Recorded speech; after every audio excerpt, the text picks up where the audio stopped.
Assalamualaikum warahmatullahi wabarakatuh. Saya Muhammad Kurniawan dengan NIM 1931041105 PJKRB Fakultas Ilmu Keolahragaan Universitas Negeri Makassar. Materi yang saya akan terjelaskan tentang recovery. Pengertian recovery. Pemulihan recovery adalah pengambilan kondisi tubuh sebelum pertandingan. Pemahaman ini sangat penting bagi atlet dan pelatih dalam melakukan proses pelatihan untuk mendapatkan hasil atau prestasi yang terbaik. Pentingnya penyusunan program latihan dan istilah yang diseimbangkan bagi seorang atlet.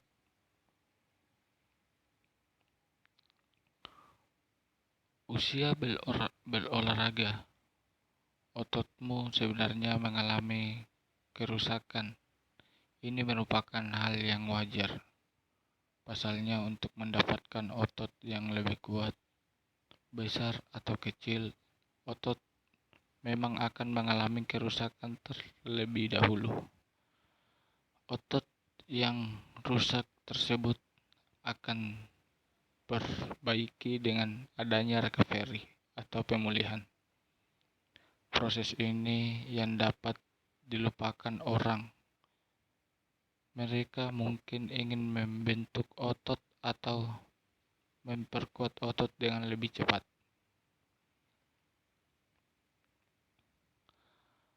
Recovery adalah proses multimesti yang tergantung pada faktor intrinsik dan ekstrinsik. Beberapa faktor yang mempengaruhi: 1. Usia atlet. Usia di atas 25 tahun, waktu lebih lama untuk recovery.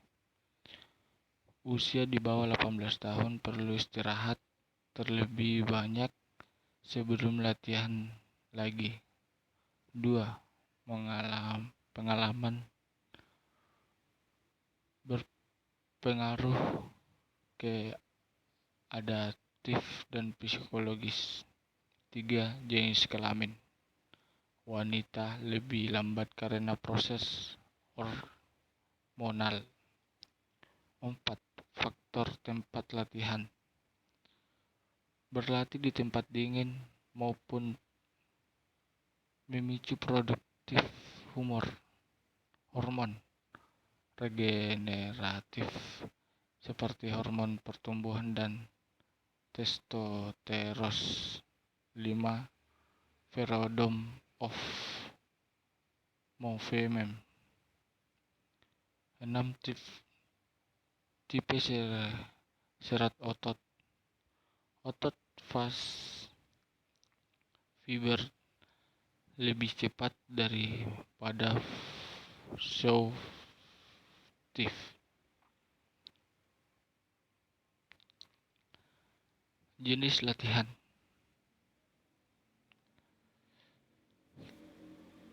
7 jenis latihan. Latihan endurance terlebih lama, recovery dibanding latihan sprint. 8 faktor fisiologis. Atlet yang tertekan terlalu waktu lebih lama untuk recovery. 9. Kemampuan melepaskan diri dari trauma cedera. 10. Ketersediaan mikronutrien tubuh, vitamin, mineral, protein, lemak, dan karbohidrat. 11. Efisiensi transfer energi dan pembentukan zat-zat yang tidak berguna tubuh. Dalam latihan, apalagi turnamen, faktor pemulihan ini memegang peran yang sangat penting. Pengisian atau pemulihan kembali energi memerlukan waktu. Pemulihan atau recovery adalah mengembalikan kondisi tubuh sebelum perlombaan memulai, dibagi menjadi 3. Pemulihan cadangan energi, 2. Pembuangan asap laktat dari darah dan oksigen, 3. Pemulihan cadangan energi.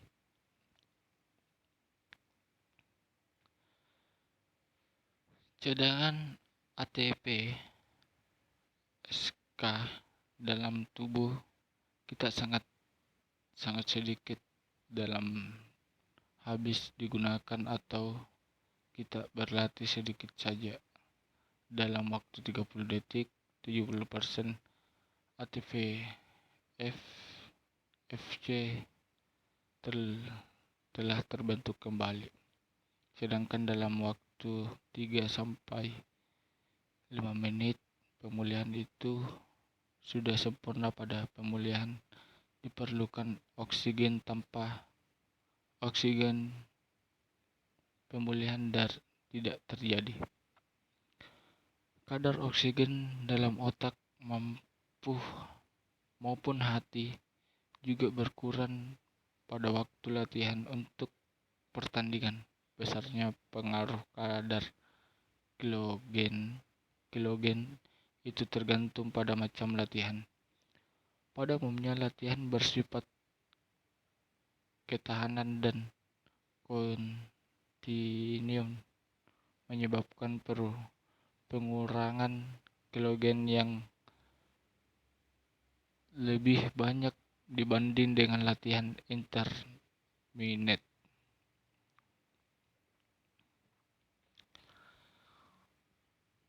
Kalau kita amati pemulihan kilogen sesudah latihan yang sama dengan berat, dapat terjadi hal berikut. 1. Dalam waktu 1-2 jam hanya sedikit sekali terjadi pemulihan kilogen. 2. Untuk pemulihan kilogen diperlukan makan yang mengandung karbohidrat yang tinggi. 3. Tanpa makanan karbohidrat yang tinggi, maka pemulihan oksigen tidak banyak. 4. Pemilihan kilogen dengan makan karbohidrat berjalan dengan cepat dalam waktu 10 jam serta 60% kilogen yang dapat dipulihkan. Kita mengenal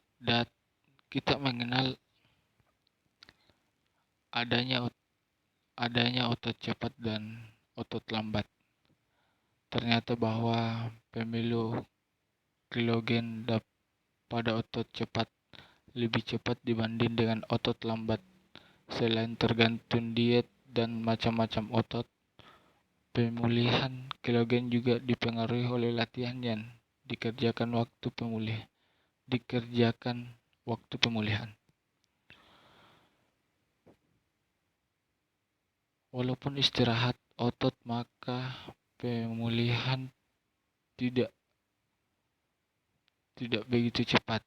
Pemulihan lebih cepat bila berlatih secara kontinu dan akan lebih cepat lagi kalau berlatih secara intermittent.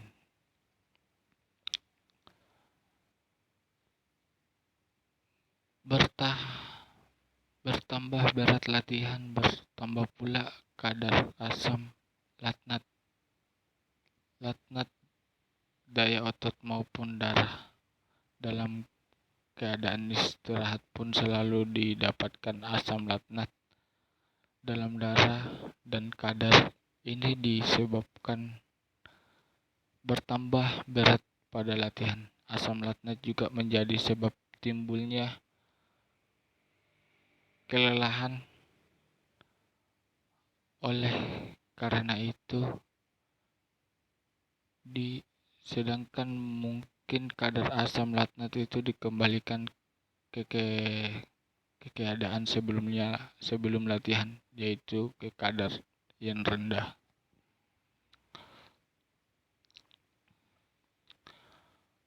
Pembuangan asam latnat lebih baik kalau seseorang itu berlatih secara kontinu. Latihan intermittent berfungsi lebih cepat menurunkan kadar latnat dalam darah. Pembuangan asam latnat dalam kadar dan otot terjadi 25 menit dan tanpa aktivitas. Pembuangan asam latnat lebih cepat dengan latihan fisik ringan seperti kontinu. Jadi dianjurkan untuk tetap berlatih yang ringan selama tidak bertanding, serta makan makanan yang mengandung karbohidrat.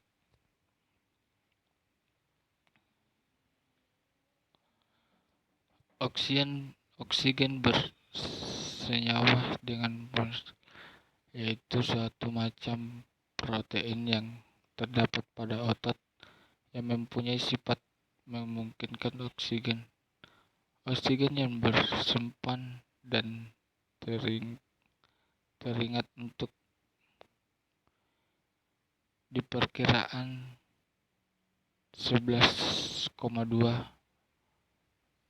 mm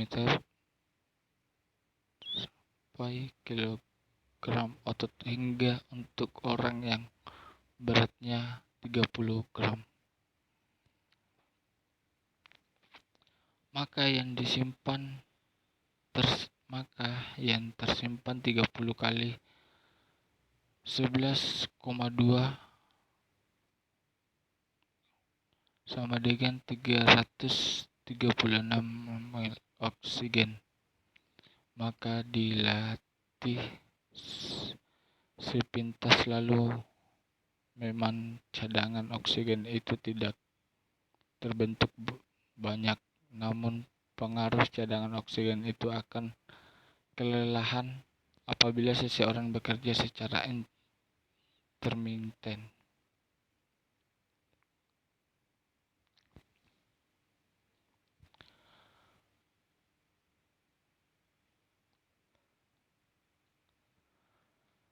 Kinoterapi adalah menghilangkan secara cepat asam latnat dalam latihan aerobik level moderat. Intensitas latihan aerobik level sedang dalam kinoterapi tidak lebih dari 60%, lalu dekat jantung atlet. Jogging ringan akan menghilangkan 62% asam latnat dalam 10 menit pertama. Pada 10-20 menit berikut 26% asam latnat akan hilang.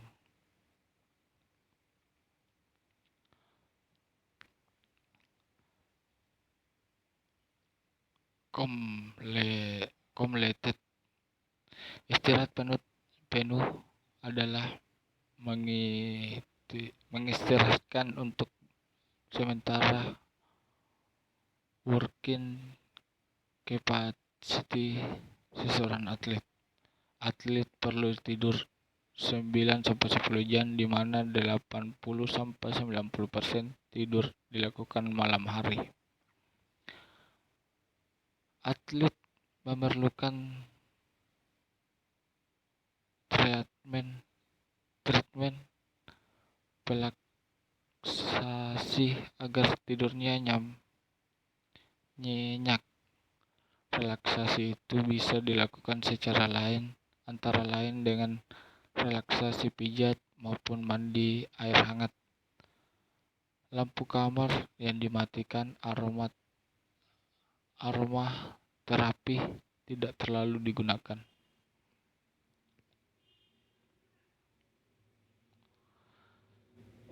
Sekian dari saya. Jika ada salah kata mohon dimaafkan. Wabillahi taufiq wal hidayah. Assalamualaikum warahmatullahi wabarakatuh.